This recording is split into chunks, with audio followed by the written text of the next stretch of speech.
Hello everyone, welcome to our YouTube channel study with friends.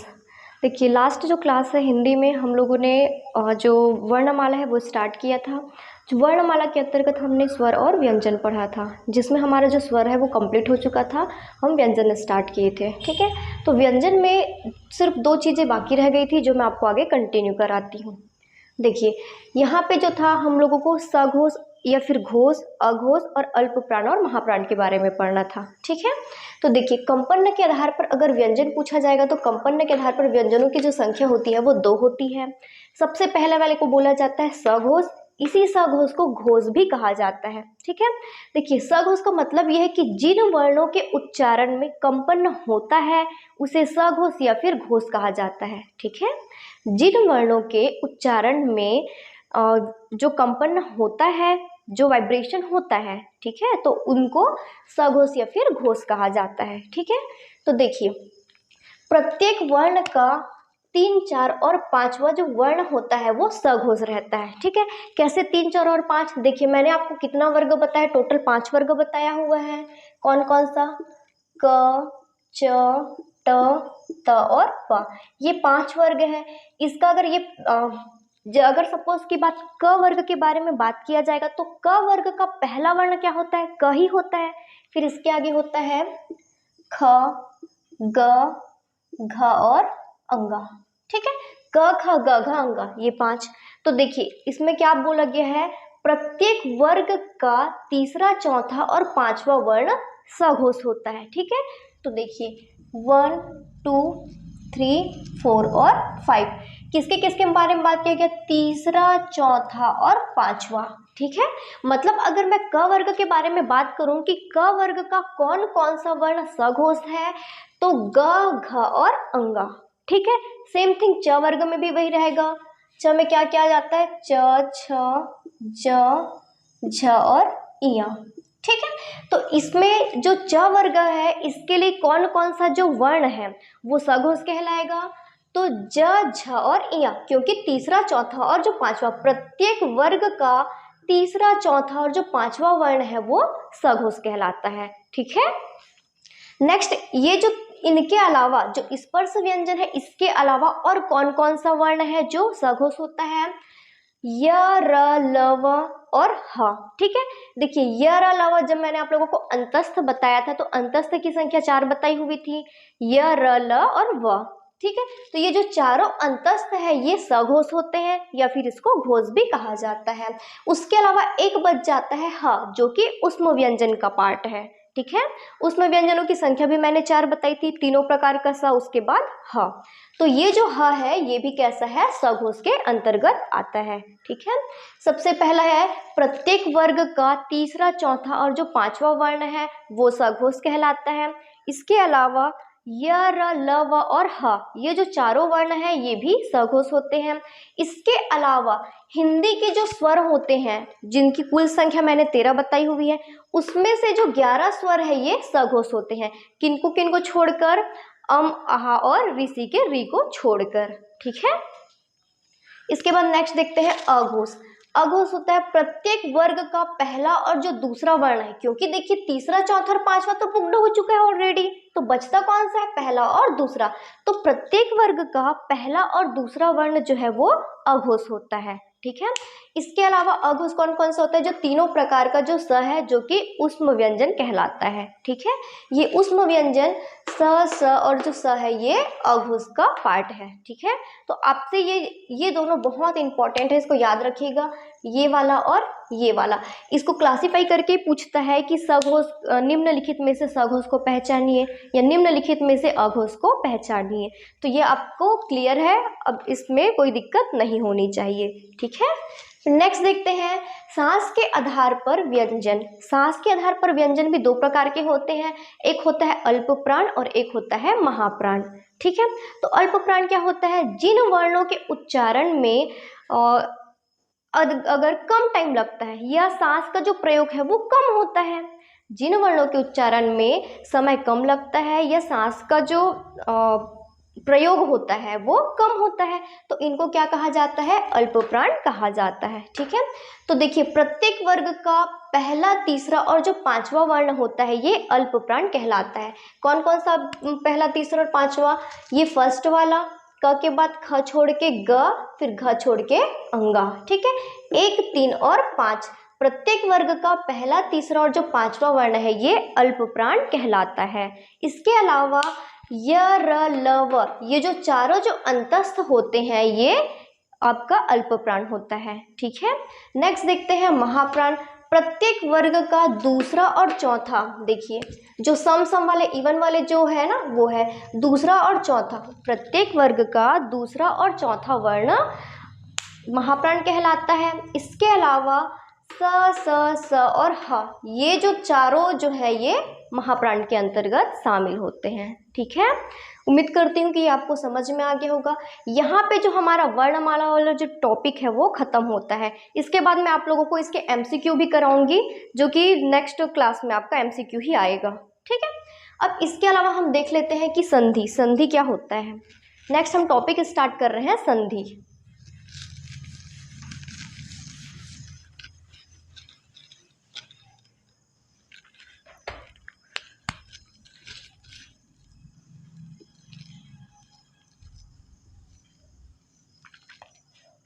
देखिए संधि होता क्या चीज है, दो वर्णों के मेल से होने वाले विकार को संधि कहते हैं। ठीक है, याद रखिएगा मैंने यहाँ पे दो वर्ण के बारे में बात किया गया है। कौन कौन सा वर्ण हो गया, कोई सा भी वर्ण हो सकता है, जैसे कि अ और ई हो सकता है, या फिर आ और उ हो सकता है। ठीक है, कोई सभी दो वर्ण होने चाहिए इसमें, याद रखिएगा, क्योंकि जब समास रहता है तो वो दो पदों का योग हो जाता है। तो ये पूछता है, इसका डेफिनेशन से भी क्वेश्चन बनता है कि संधि किसे कहते हैं, तो दो वर्णों के मेल से होने वाले जो विकार है इसको संधि कहा जाता है।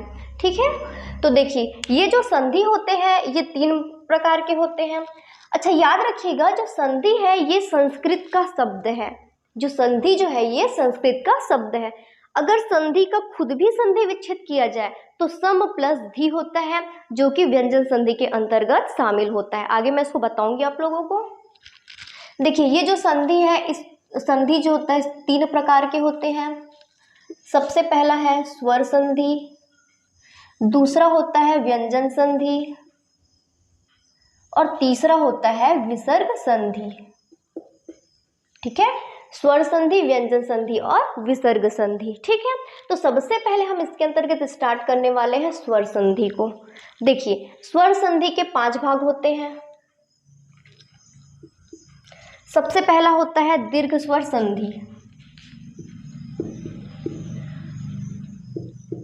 दीर्घ स्वर संधि मैं आपको जिस क्रम में बता रही हूँ आपको उसी ही क्रम में याद रखना है। इसका मैं कारण बताऊंगी कि इसी क्रम में क्यों याद रखना है। ठीक है, सबसे पहला दीर्घ स्वर संधि, इसके बाद है गुण स्वर संधि,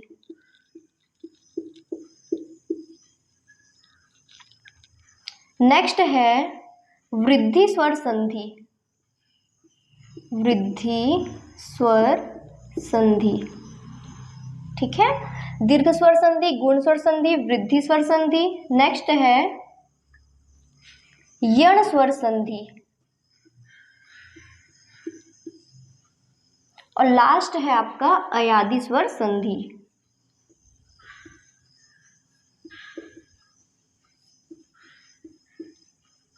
ठीक है, जो स्वर संधि है इसको 5 भागों में विभाजित किया गया है, या स्वर संधि के 5 भेद होते हैं, ये भी आप कह सकते हैं।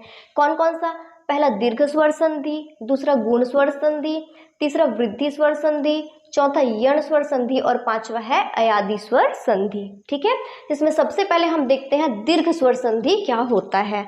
तो देखिए दीर्घ स्वर संधि जो है नाम से ही क्लियर है, दीर्घ का मतलब क्या होता है, बड़ा होता है। ठीक है, मतलब कि जो भी 2 वर्ण होंगे, क्योंकि 2 वर्णों का ही मेल किया जाना है, यहाँ पे 2 वर्णों के मेल से जो बनने वाला जो तीसरा शब्द रहेगा, जो तीसरा शब्द बनता है, ये जो तीसरा नया जो अर्थ रहित चीजें बनती है अर्थ के साथ वाली, वो क्या कहलाती है? दीर्घ स्वर संधि कहलाती है। ठीक है, तो देखिए बनेगा कैसा? बड़ा वाला बनेगा, क्योंकि इसमें नाम क्या दिया गया? दीर्घ स्वर संधि नाम दिया गया है। ठीक है, तो देखिए दीर्घ स्वर संधि होता क्या चीज है? कोई भी वर्ण हो, लेकिन याद रखिएगा इसमें अपनी ही प्रजाति वाला वर्ण जुड़ेगा। ठीक है, कैसे अपनी प्रजाति वाला मैं बताती हूँ। जैसे अ का मेल अ से होगा और यहाँ पे बनने वाला जो प्रोडक्ट होगा वो आ कहलाएगा, क्योंकि दीर्घ बोला गया तो यहाँ पे कैसा वाला बनेगा? दीर्घ वाला ही बनेगा, लघु वाला नहीं बनेगा। अगर आपको दीर्घ और लघु में कंफ्यूजन है तो मैंने आपको स्वर में ऑलरेडी ये पढ़ाया हुआ है कि लघु स्वर क्या होते हैं, दीर्घ स्वर क्या होते हैं, या ह्रस्व स्वर क्या होते हैं, या गुरु स्वर क्या होते हैं। ठीक है, तो देखिए अ और अ का मेल जब होगा तो ये आ बन जाएगा। ठीक है, नेक्स्ट जो है अ के साथ आ का भी मेल हो सकता है, छोटा वाला और बड़ा वाला। बनने वाला प्रोडक्ट कैसा रहेगा? बड़ा वाला ही बनेगा, आ ही बनेगा। ठीक है, नेक्स्ट है आ प्लस आ मिल के भी आ ही बनेगा। ठीक है, और लास्ट वाला हो गया आपका आ प्लस अ मिलके आ ही बनेगा। मैंने आपको अभी कहा है कि इसमें अपनी प्रजाति वाले का होना जरूरी है। तो देखिए कैसे अपनी प्रजाति का? अपनी प्रजाति के चाहे छोटा वाला मिले चाहे बड़ा वाला मिले, लेकिन होना कैसा चाहिए? सेम वाला होना चाहिए। जैसे अ और आ सेम टाइप का है, ई और ई, छोटा ई और बड़ा ई सेम टाइप का है, छोटा ऊ और बड़ा ऊ सेम टाइप का है। तो अ के साथ सिर्फ अ या फिर आ ही मिल सकता है, इसके अलावा कोई दूसरा वर्ण यहाँ पे नहीं मिलेगा। ठीक है, अ के साथ सिर्फ आ मिल सकता है, या फिर आ के साथ आ ही मिल सकता है, या आ के साथ अ मिल सकता है। और जो बनने वाला जो प्रोडक्ट रहेगा वो किस फॉर्मेट में रहेगा? बड़ा वाला ही बनेगा, दीर्घ वाला ही बनेगा, मतलब आ ही बनेगा। ठीक है, ये अ का हो गया। अगर ई का देखा जाए तो ई के साथ सिर्फ ई ही मिलेगा, छोटा ई और छोटा ई मिलके बड़ा ई बनाएगा। ठीक है, बड़ा ई प्लस छोटा ई मिलके भी बड़ा ई ही बनाएगा, बड़ा ई प्लस बड़ा ई मिलके भी बड़ा ई ही बनाएगा, और छोटा ई प्लस बड़ा ई ये मिलके भी बड़ा ई ही बनाएगा। तो इधर देखिए जो बनने वाला जो प्रोडक्ट है ये कैसा है? बड़ा है ना? बड़ी ई की मात्रा बन रही है यहाँ पे। ठीक है, सेम आगे का जो जितने भी जो वर्ण है, जैसे ई के बाद ऊ लेंगे तो छोटा ऊ और छोटा ऊ मिलके भी बड़ा ऊ ही बनाएगा, बड़ा ऊ और बड़ा ऊ मिलके भी बड़ा ऊ ही बनाएगा। तो जितने जो स्वर होते हैं इनका सबका वही क्राइटेरिया है। ठीक है, याद रखिएगा इसमें अम और आहा शामिल नहीं है, क्योंकि वो अयोग वहा है। ठीक, तो हम इसके एग्जाम्पल कर लेते हैं।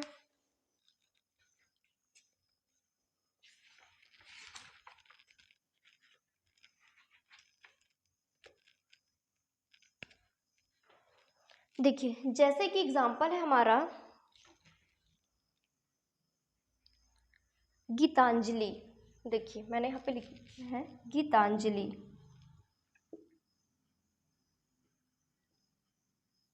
ठीक है, तो देखिए ये टूटा कैसे रहा होगा? गीतांजलि, गीत प्लस अंजलि। ठीक है, लिख लीजिएगा यहाँ पास गीत प्लस अंजलि। तो देखिए जो त है उसमें भी कहीं ना कहीं अ की मात्रा छिपी हुई है, और जो अंजलि है उसमें भी कहीं ना कहीं अ शामिल है।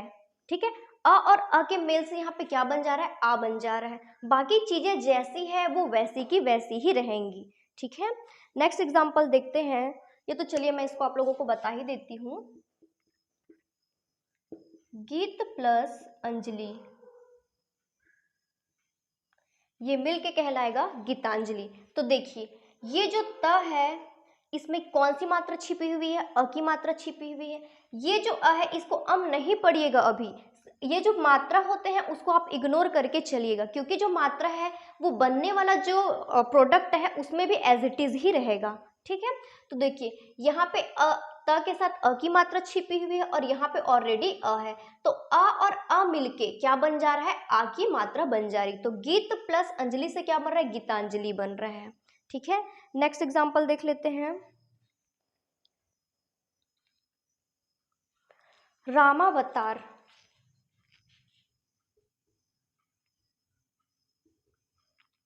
रामावतार ये क्या हो जाएगा? रामावतार। इसको अगर तोड़ा जाएगा तो इसका संधि विच्छेद किया जाएगा तो राम प्लस अवतार।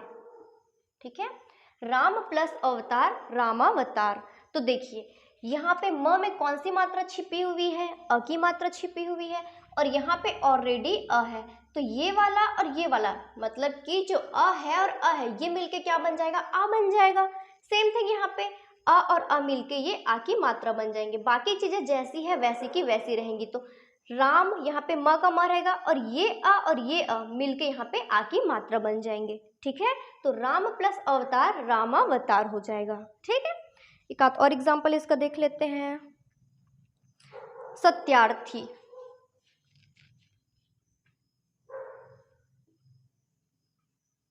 सत्यार्थी, इसको चलिए आप लोग तोड़िए। सत्यार्थी कैसे टूटेगा, इसका जब संधि विच्छेद किया जाएगा तो सत्य प्लस अर्थी।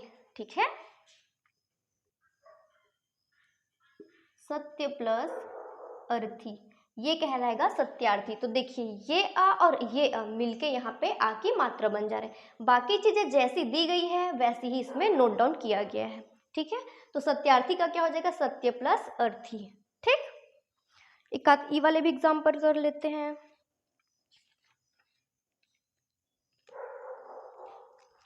जैसे अतीव देख लेते हैं। अतीव ये क्या हो जाएगा, अति प्लस इव, छोटा ई की मात्रा और ये छोटा ई और छोटा ई मिलके क्या बन जा रहा है, बड़ा ई बन जा रहा है। जैसे मैंने आप लोगों को यहाँ पे बताया है ई और ई मिलके बड़ा ई बन रहा है, तो यहाँ पे भी वही हो रहा है। जो ई है और सॉरी यहाँ पे छोटा ई और छोटा ई मिलके बड़ा ई बन जा रहा है। अगर ये अति जो है, देखिए इसका सही तोड़ने का फॉर्मेट इसमें छोटा ई की मात्रा होता है। अगर इसको इस रूप में भी लिखा जाता, ऐसा ये बिल्कुल सही करेक्ट नहीं है, ये सही नहीं है, ये ऐसा नहीं लिखा जा सकता इसको। लेकिन अगर अति प्लस इव ऐसा भी रहता तभी भी वो क्या बनता, बनने वाला प्रोडक्ट बड़ा ई बनता, क्योंकि हमारा जो फॉर्मूला बोलता है कि बड़ा ई और बड़ा ई मिलके भी बड़ा ई ही बनाएगा, या छोटा ई और बड़ा ई मिलके भी बड़ा ई ही बनाएगा। ठीक है, ये क्लियर है आप लोगों का। नेक्स्ट हम लोग देखते हैं गुणस्वर संधि।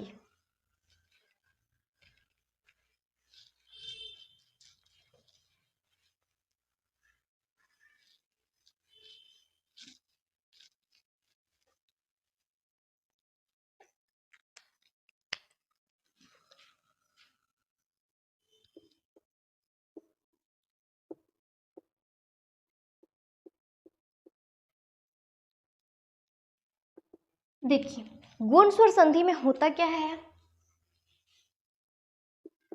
अ या फिर आ का मेल। ठीक है, आ के बाद क्या क्या आता है, ई उ और री। ठीक है, अ या फिर आ का मेल ई से हो, यदि चाहे अ का हो चाहे आ का हो। ठीक है, अ या आ का मेल अगर छोटा ई या बड़ा ई किसी से भी होता है तो यहाँ पे ए की मात्रा बनती है, इसको याद रखिएगा। अ या आ का मेल अगर छोटा ई या बड़ा ई से हो तो ए बनता है, या एडी का ए बनता है, ये लिख लीजिए ए बनता है। ठीक है, अ या फिर आ का मेल छोटा ऊ या फिर बड़ा ऊ दोनों में से किसी के भी साथ हो तो यहाँ पे क्या बनता है, ओ बनता है। ठीक है, अ या फिर आ का मेल ई या ई से होगा तो ए बनेगा, अ या फिर आ का मेल उ या फिर उ किसी भी उ के साथ हो वहां पे बनेगा क्या, ओ ही बनेगा। और अ या फिर आ का मेल जब ऋषि के री के साथ होता है तो अर बनता है। ठीक है, ए ओ और अर बनता है। मतलब गुण स्वर संधि में क्या होता है, जो बनने वाला प्रोडक्ट है वो क्या क्या बन सकता है, ए बन सकता है, ओ बन सकता है या फिर अर बन सकता है। ठीक है, तो अब मैं आपको इसका एग्जाम्पल कराती हूँ, इसका एग्जाम्पल करने से आपको और क्लियर हो जाएगा।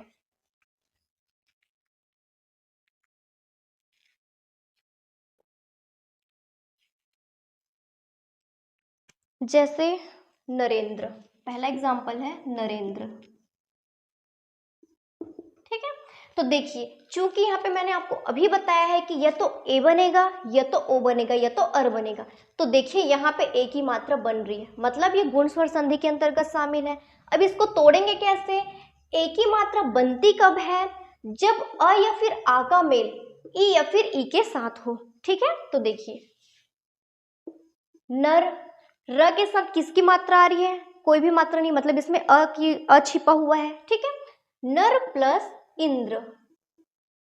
देखिए अ का मेल किसके साथ हो रहा है, ई के साथ हो रहा है, तो क्या बन रहा है, ए बन रहा है।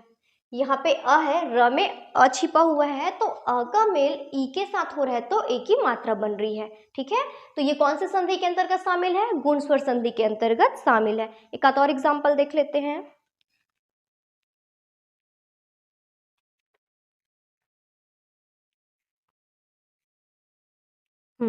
ओ की मात्रा वाला देखते हैं। सेकंड देखते हैं परोपकार। परोपकार, ठीक है। देखिए यहाँ पे ओ की मात्रा बन रही है, मैंने आपको ये भी बताया कि गुण स्वर संधि में ओ की मात्रा भी बनती है। तो कब ओ की मात्रा बनती है, जब अ या फिर आ का मेल उ या फिर उ के साथ हो, छोटा उ या फिर बड़ा उ के साथ हो। तो यहाँ पे ओ की मात्रा बन रही, मतलब तो ये है कि ये प्लस करने से पहले अ या फिर आ रहेगा और प्लस के बाद उ या फिर बड़ा उ रहेगा। ठीक है, तो ये हो जाएगा परोपकार का। पर प्लस उपकार, अ और उ मिलके क्या बन जा रहा है, ओ बन जा रहा है। देखिए यहाँ पे ओ बन रहा है, पर प्लस उपकार, अ और उ के मेल से ओ की मात्रा बन जा रही है, तो ये क्या हो जाएगा, गुण स्वर संधि के अंतर्गत शामिल हो जाएगा। ठीक है, एक आध ऋषि के री वाले भी एग्जाम्पल हम देख लेते हैं।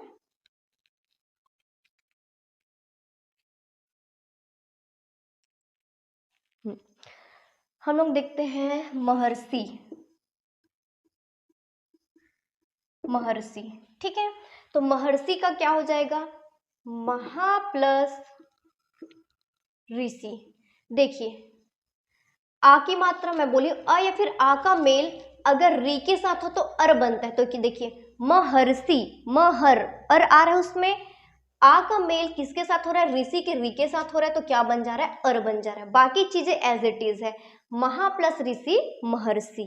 ठीक है, देखिए आज के लिए इतना ही। अगर आप लोगों को ये चीज़ें समझ आती है तो आप लोग उसको बताइएगा कि हाँ हमको समझ आ रहा है, आगे इसको कंटिन्यू करिए। और अगर कहीं पे कोई डाउट होता है तो उसको भी बताइएगा, आप कमेंट करके बताएंगे, मैं उस चीज़ को आपको सॉल्व करके बताऊंगी कि होता कैसे है।